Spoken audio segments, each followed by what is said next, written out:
Hello बच्चों, जैसा कि आप सब जानते हैं हम क्लास 10 साइंस का चैप्टर नंबर 1 कर रहे हैं जिसका नाम है केमिकल रिएक्शंस एंड इक्वेशंस। इसके दो पार्ट्स ऑलरेडी मेरे चैनल पर डाले जा चुके हैं, आप उनको देख सकते हैं, लिंक उसका डिस्क्रिप्शन में आपको मिल जाएगा।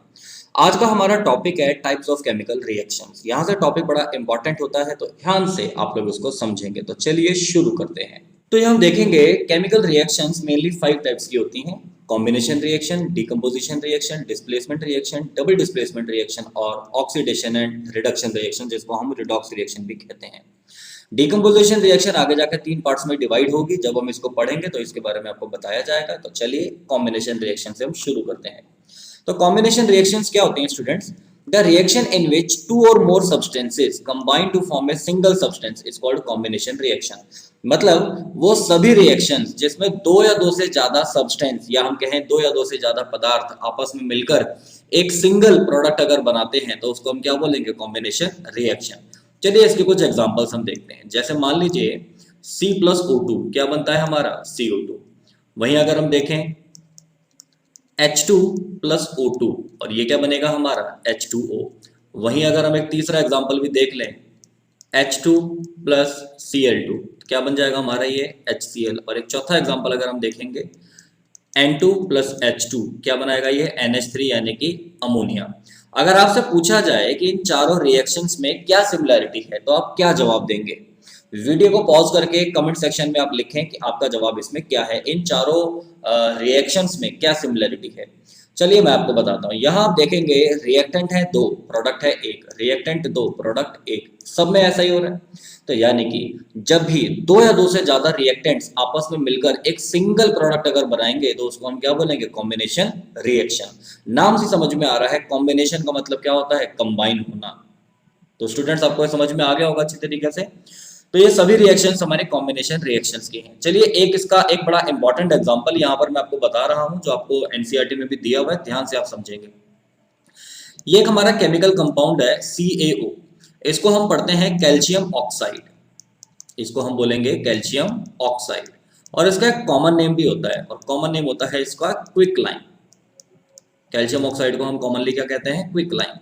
व्हाइट कलर का पाउडर होता है। आपने क्या करना है, एक बीकर में थोड़ा सा पानी लेना है और उस पानी में आपने कैल्शियम ऑक्साइड यानी व्हाइट कलर का पाउडर डाल देना है। जैसे ही आप ये पाउडर डालेंगे तो आप देखेंगे एक नया सब्सटेंस बनता है जिसको हम बोलते हैं कैल्शियम हाइड्रोक्साइड। स्टूडेंट्स ये जो कैल्शियम हाइड्रोक्साइड है इसका भी एक कॉमन नेम होता है, आप सबको शायद पता होगा, आप सही सोच रहे हो। इसको हम कहते हैं स्लेक्ड लाइन। ठीक है, तो ये भी एक तरह की क्या है? कॉम्बिनेशन रिएक्शन है। आप देखेंगे रिएक्टेंट यहाँ पर 2 है और प्रोडक्ट यहाँ पर 1 बन रहा है।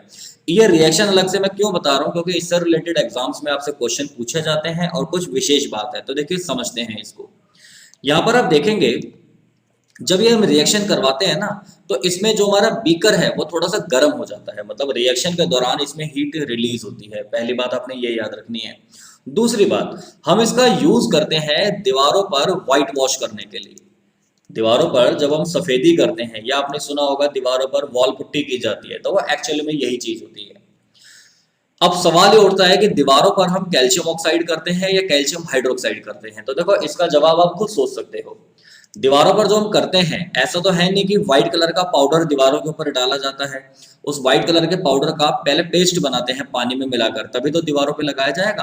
तो इसलिए इसका आंसर हो जाएगा कैल्शियम हाइड्रोक्साइड। लेकिन ये क्वेश्चन पे डिपेंड करेगा। अगर क्वेश्चन आपका दूसरे तरीके से पूछा जा रहा है तो उसका आंसर कैल्शियम ऑक्साइड भी होगा। तो दोनों आंसर इसके हो सकते हैं, अब डिपेंड करेगा कि आपसे क्वेश्चन क्या पूछा गया है। अब जब हम दीवारों पर व्हाइट वॉश कर लेते हैं, मतलब कैल्शियम हाइड्रोक्साइड हमने लगा दिया, तो उसके 2-3 दिन बाद हम देखते हैं कि दीवारों पर चमक आ जाती है, दीवारों पर शाइन आ जाती है। सवाल उठता है क्यों दीवारों पर शाइन क्यों आती है? चलिए मैं आपको बताता हूँ। दीवारों पर हमने ये किया हुआ है। अच्छा, एटमॉस्फेयर में हमारे आसपास कमरे में CO2 गैस हमेशा प्रेजेंट होती है, ये बात आप सब जानते होंगे। तो ये जो CO2 गैस है ये इस कैल्शियम हाइड्रोक्साइड से यानी कि स्लेक्ड लाइम से रिएक्शन करती है। और जब ये इससे रिएक्शन करेगी ना तो एक कंपाउंड बनेगा हमारा कैल्शियम कार्बोनेट और साथ में बन जाता है क्या? वाटर। स्टूडेंट्स इसी कैल्शियम कार्बोनेट के बनने की वजह से दीवारों पर क्या आ जाती है? शाइन आ जाती है यानी कि चमक आ जाती है। और कैल्शियम कार्बोनेट का कॉमन नेम अगर हम देखेंगे तो वो होगा हमारा लाइमस्टोन। तो इसका कॉमन नेम क्या होता है? लाइमस्टोन होता है। ठीक है, जितना भी अगर हम बोले मार्बल, चौक या CaCO3 या चूना, उन सब का फॉर्मूला सेम होता है CaCO3। चलिए, ये कॉम्बिनेशन रिएक्शन हमारी कंप्लीट हो गई। अब हम आगे बढ़ते हैं डिकम्पोजिशन रिएक्शन की तरफ।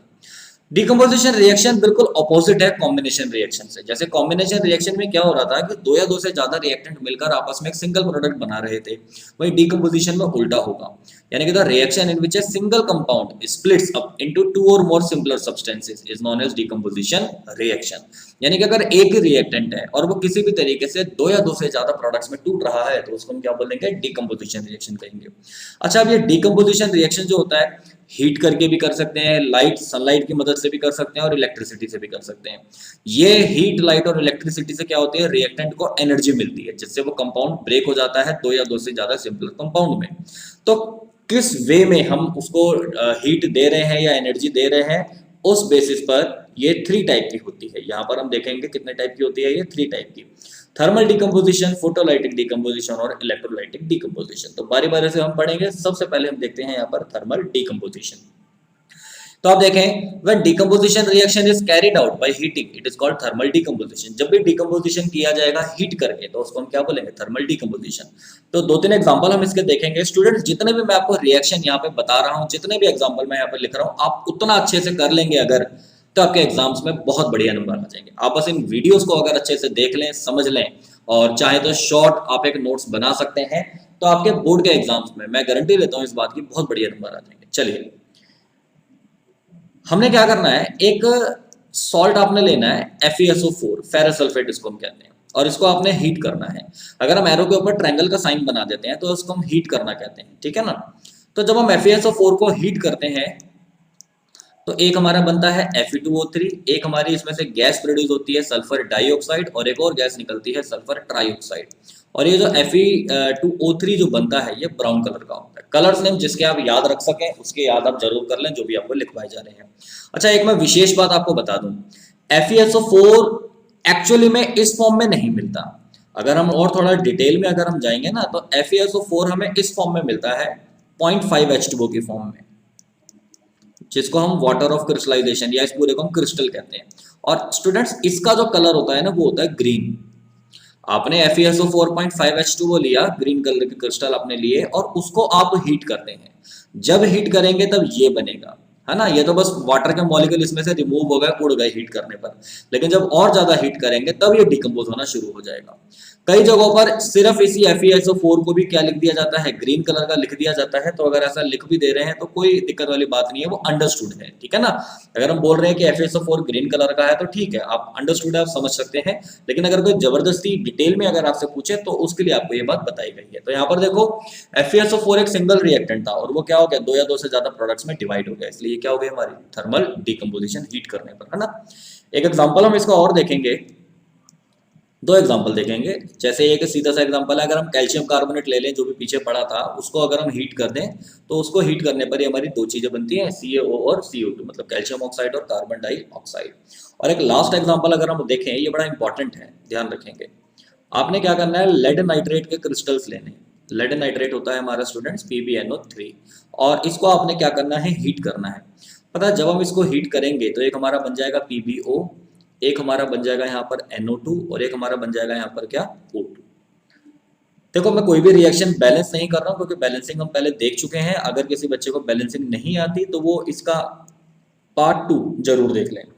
अब याद रखेंगे, पूरी केमिस्ट्री में जितने हमने चैप्टर्स पढ़ने हैं उसमें एक ही गैस होती है जो ब्राउन कलर की होती है, और वो ब्राउन कलर की गैस कौन सी होती है? NO2, मतलब नाइट्रोजन डाइऑक्साइड गैस। तो आप याद रखेंगे, इसमें नाइट्रोजन डाइऑक्साइड गैस एक प्रोड्यूस होती है जब हम लेड नाइट्रेट का डिकम्पोजिशन करते हैं।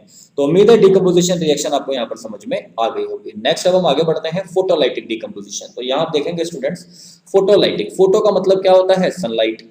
लाइटिक का मतलब क्या होता है? टूटना, है ना? तो यानी कि when decomposition is carried out by using sunlight it is called photolytic decomposition. It's very simple. इसके लिए हम क्या करते हैं, 2 एग्जांपल देखेंगे। आपने क्या करना है, एक किसी चाइना डिश में आपने सिल्वर क्लोराइड लेना है और बस उसको एक छोटी सी प्लेट में रखकर आपने धूप में रख देना है और कुछ नहीं करना। आपको मैं बता दूं, सिल्वर क्लोराइड का जो कलर होता है वो कैसा होता है? व्हाइट। अब जब आप इसे धूप में रख देंगे तो थोड़ी देर बाद आप देखेंगे कि इसका जो कलर है ना वो चेंज हो जाता है, और कलर चेंज होकर क्या हो गया इसका, वो ग्रे। तो व्हाइट कलर का जो सिल्वर क्लोराइड है वो ग्रे में चेंज हो गया। तो अब अल्टीमेटली दो बातें आपको यहाँ पर देखने के लिए मिली, एक तो ये सिंगल रिएक्टेंट था, दो या दो से ज्यादा प्रोडक्ट में टूट गया तो डिकम्पोजिशन तो हो ही रहा है, और सनलाइट की प्रेजेंस में, इसलिए इसको हम क्या बोल देंगे, फोटोलाइटिक डिकम्पोजिशन। बैलेंसिंग हम करेंगे तो यहाँ पर 2 और 2 आ जाएगा। एक एग्जाम्पल इसका हम और देखेंगे, AgBr silver bromide. Silver bromide अगर आप लेते हैं, सनलाइट में आपने इसको रखा तो आप इसको भी क्या देखेंगे, ये भी इसका क्या हो जाएगा, कलर चेंज हो जाएगा, ठीक है ना। ये हमारा बन जाएगा, सॉरी Ag प्लस क्या बन जाएगा हमारा, ये Br2 ब्रोमीन गैस यहाँ पर हमारी बन जाएगी, ठीक है ना। तो ये भी एक डिकम्पोजिशन रिएक्शन है। दोनों एग्जांपल आपके इसके याद रखने हैं। नेक्स्ट अब हम आगे बढ़ते हैं, इलेक्ट्रोलाइटिक डिकम्पोजिशन। ये वेरी वेरी इंपॉर्टेंट है, इसको ध्यान से समझेंगे आप। तो देखो, when decomposition reaction is carried out by using electricity, it is called electrolytic decomposition। यानी कि जब डिकम्पोजिशन इलेक्ट्रिसिटी पास करने पर होगा तो उसको हम क्या बोल देते हैं, इलेक्ट्रोलाइटिक डिकम्पोजिशन। तो इसका एक बड़ा एक सिंपल सा एक्टिविटी आपको बुक में दी हुई है, इलेक्ट्रोलाइसिस ऑफ वाटर। ये जो हम टॉपिक एक्चुअली में पढ़ रहे हैं, ये किस नाम से और पूछा जाता है, इसको अब बोला जाता है इलेक्ट्रोलाइसिस ऑफ वाटर। तो देखते हैं एक्चुअली में ये क्या है इलेक्ट्रोलाइसिस ऑफ वाटर।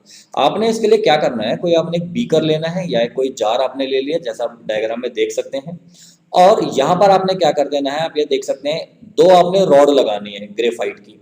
मेटल की रॉड भी ले सकते हैं, या सिंपल अगर हम बात करें दो लोहे की कील भी आप ले सकते हैं। तो यहाँ से आपने इसको बैटरी से कनेक्ट कर दिया, और इस बीकर के अंदर आपने क्या कर देना है, पानी डाल देना है। पानी डालने के बाद थोड़ा सा इसके अंदर सॉल्ट, जो नॉर्मल जो नमक होता है, वो भी आपने डाल देना है। साथ साथ दो आपने टेस्ट ट्यूब लेनी है, और उन टेस्ट ट्यूब को पानी से भर के इसके ऊपर उल्टा करके आपने रख देना है, और यहाँ पर बैटरी का स्विच ऑन कर देना है। मैं आपको बता दूं, वो वाला इलेक्ट्रोड या वो वाली ग्रेफाइट की रॉड जो बैटरी के प्लस से जुड़ी होगी, ये वाली प्लस से जुड़ी हुई है, उसको हम बोल देते हैं एनोड, यहाँ पे लिखा हुआ है ना। और जो बैटरी के नेगेटिव से जुड़ी हुई होती है उसको हम क्या बोलते हैं, कैथोड। कैथोड कहते हैं, क्या बोल देंगे उसको हम, कैथोड कहेंगे, ठीक है। अब जैसे ही आप स्विच ऑन करते हैं ना, आप यहाँ पर ये देखेंगे कि दोनों ही जो टेस्ट ट्यूब है, दोनों टेस्ट ट्यूब में हमको बहुत सारे बबल्स निकलते हुए दिखाई देंगे, बुलबुले निकलते हुए दिखाई देंगे। आपको शुरुआत में मैंने बताया था केमिस्ट्री में, जब भी बबल्स अगर निकलते हैं, बबल्स का मतलब क्या होता है, गैस का इवोल्यूशन हो रहा है, और गैस का इवोल्यूशन होने का मतलब क्या होता है, केमिकल रिएक्शन हो रही है। तो एक्चुअली में यहाँ पर हो क्या रहा है, था तो ये वाटर, और वाटर में आप इलेक्ट्रिसिटी पास करवा रहे हो, और इलेक्ट्रिसिटी पास करवाने से होता क्या है, ये जो हमारा H2O है ये टूट जाएगा किसमें, H2 प्लस O2 में, यानी हाइड्रोजन और ऑक्सीजन गैस, दो गैसेज यहाँ पर हमारी बनेंगी। अब यहाँ पर दो विशेष बातें होंगी। एक तो आपसे ये पूछा जाएगा कि भाई कौन, देखो दोनों में बबल्स आ रहे हैं, तो कौन सी वाली गैस हाइड्रोजन है और कौन सी वाली गैस ऑक्सीजन है ना। और एक्चुअली में प्रोसेस कैसे हो रहा है, इसके लिए आपके सामने अभी एक वीडियो आएगी, पहले आप उस वीडियो को देखें, फिर हम उसके बाद बात करेंगे।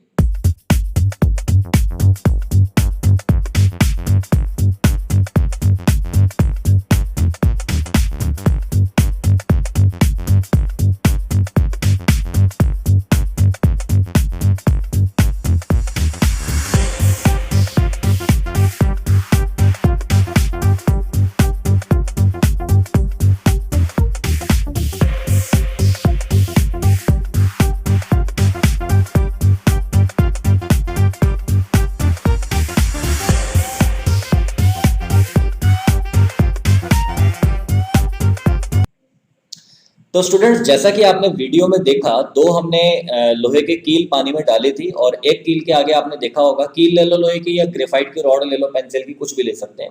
आपने देखा होगा उसमें एक के आगे तो बहुत सारे बबल्स बन रहे थे और एक के आगे कम बबल्स बन रहे थे। तो मैं 3 तरीके बताऊंगा आपको पहचानने के कि भाई वो कौन सी गैस है। पहला तरीका, जिसमें ज्यादा बबल्स बन रहे होंगे वो कौन सी गैस होगी, हाइड्रोजन गैस होगी। जिसमें ज्यादा बबल्स होंगे, जैसे यहाँ आप देख सकते हैं ज्यादा बबल्स हैं, तो ये हाइड्रोजन गैस है। कम वाले क्या है, ऑक्सीजन गैस। क्योंकि जब हम डिकम्पोजिशन करते हैं तो यहाँ आप देखो हाइड्रोजन कितने हैं, 2 मॉलिक्यूल बन रहे हैं, और ऑक्सीजन का कितना बन रहा है, 1। यानी कि हाइड्रोजन का जो वॉल्यूम होगा वो हमेशा ऑक्सीजन से क्या होगा, डबल होगा, पहली बात। दूसरा तरीका क्या होगा, आप देखो इसको थोड़ा टेक्निकली आप समझेंगे। हम जानते हैं 9th क्लास में पढ़ा था, ऑक्सीजन के ऊपर चार्ज कितना होता है, -2। अब एक केमिस्ट्री का नियम है कि माइनस वाला चार्ज किसकी तरफ अट्रैक्ट होता है, प्लस वाले की तरफ, और प्लस क्या होता है हमारा, एनोड। तो अब याद रखेंगे हमेशा ऑक्सीजन कहाँ पर जाएगी, एनोड पर। हाइड्रोजन के ऊपर चार्ज क्या होता है, प्लस का। अब प्लस वाला किसके पास जाएगा, हमेशा नेगेटिव वाले के पास, यानी इसका चार्ज क्या होता है, कैथोड। तो आप कभी भी अगर इस तरह के क्वेश्चन आएंगे कंफ्यूज नहीं होंगे, अगर आप इस तरीके से याद रखते हो। तो ये चीजें हर कोई नहीं बताता। तीसरा तरीका क्या होगा, आपने जो ये गैस के बबल्स निकल रहे हैं, आपने यहाँ पर जलते हुए माचिस की तीली लेकर जानी है। अगर वो हल्की सी पॉप साउंड अगर आती है, फटफट की आवाज अगर आती है, तो वो हाइड्रोजन गैस है, ठीक है ना। आप याद रखेंगे पूरी केमिस्ट्री में एक ही एक गैस है जो पॉप साउंड के साथ जलती है। अब ये पॉप साउंड ऐसा नहीं है कि आपको बहुत बड़ा धमाका सा सुनाई देगा, बड़ा मतलब चटर पटर की आवाज जैसी आएंगी। तो अगर इस तरह की आवाज आ रही है तो मतलब वो कौन सी गैस है, हाइड्रोजन गैस है। ऑक्सीजन गैस के पास इसको लेकर अगर आप जाते हैं तो आप देखेंगे इसमें क्या होगा, कोई भी चेंज नहीं होगा, बस वो माचिस की तीली क्या होती रहेगी, हमारी जलती रहेगी। तो उम्मीद है आपको ये अच्छी तरह से समझ में आ गया होगा।